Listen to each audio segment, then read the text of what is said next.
Chapter 1. Did you sleep with the wrong person? You are listening at FameTV.com. Translator. Atlas Studios Editor. Atlas Studios' love is a superstition about the right time and place. It turns out that you are here too. Epigraph. Lin Che got up from the bed in a daze. Her mind was so cloudy that she did not quite feel like herself. The luxurious sheets touching her palm were not the usual ones that she had washed until they aged. The light above her head was also not the half-damaged, energy-saving lamp that she was accustomed to waking up to. Her body ached badly as if it had just been torn apart by something. When she lifted her wrist, the purplish-green marks on it were clear and obvious to the eye. That was not a dream, right? She covered her mouth to stop herself from making any noise and lifted the blanket. When she saw that her body was completely naked, she almost let out a scream.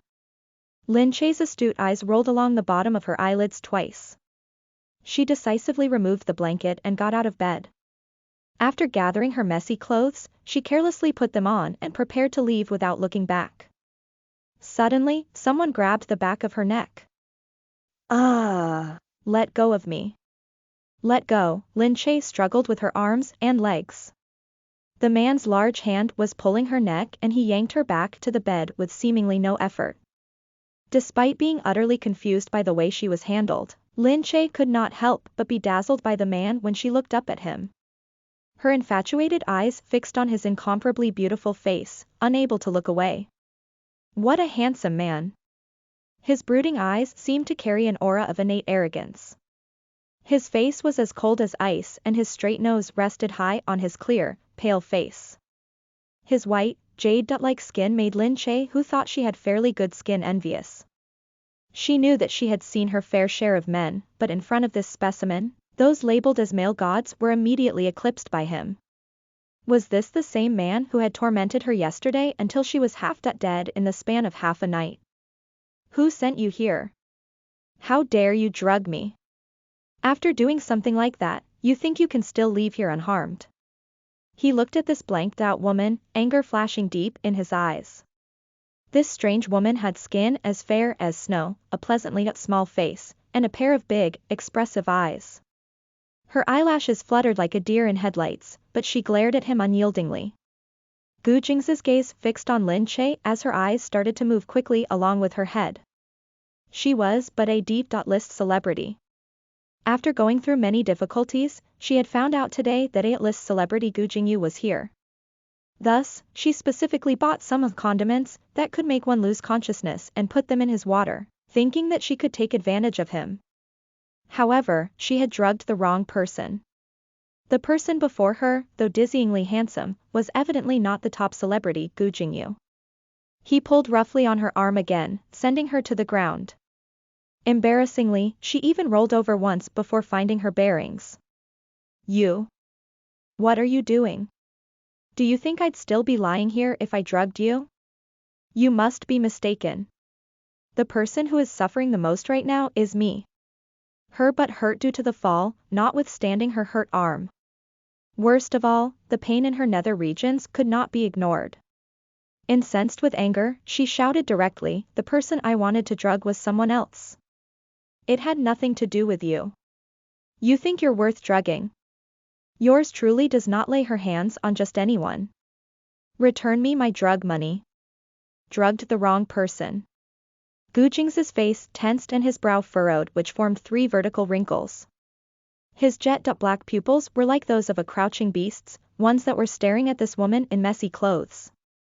Half of her snowed-white shoulder was exposed and the purplish-green bruises on it were all the more prominent like plum blossoms, blooming on her tender, white skin.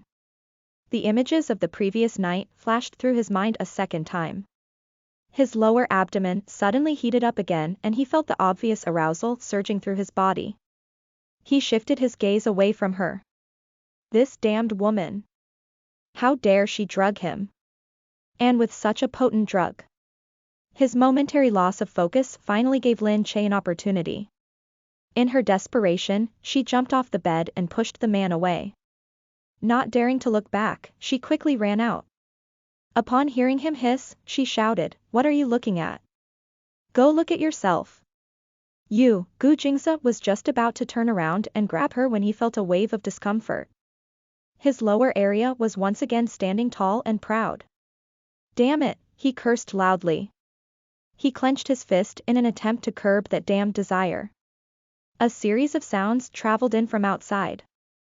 Qin Hao looked back as he was so astonished that his mouth could not close. What was that earlier situation? Why did a woman in disheveled clothes, of all things, run out of Sir's room?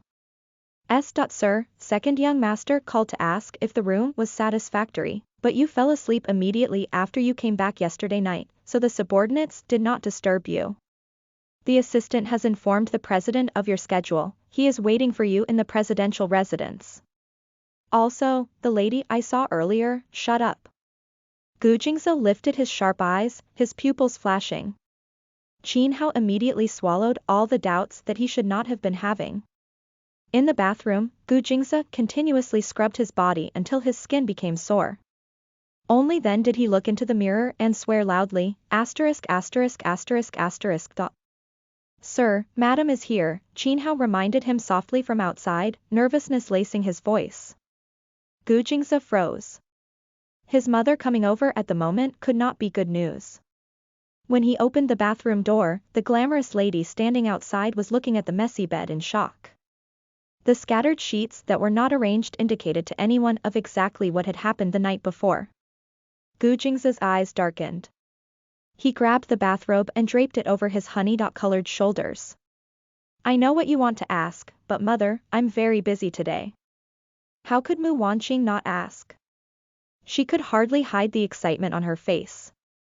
Looking at Gu Jingze, she pointed to the bed and said, Jingze, I already know. You slept with a girl. Gu Jingze pushed the door open and said coldly to Mu Wanqing, can you keep your hands off of this matter? How can I not care? Jingze, you must marry this girl, you must be responsible for what you did to her. He knew she would say so. Mother, I will not marry her. I'm not crazy. She's just a stranger. I don't even know her name. Her name is Lin Che.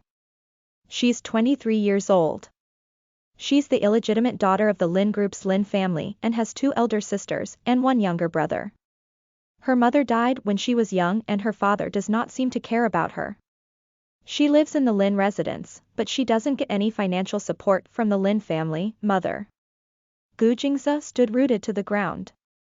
Upon remembering the woman, he became even more frustrated. Are you still thinking about that Mo Huiling? I'm telling you. It's impossible between you and her.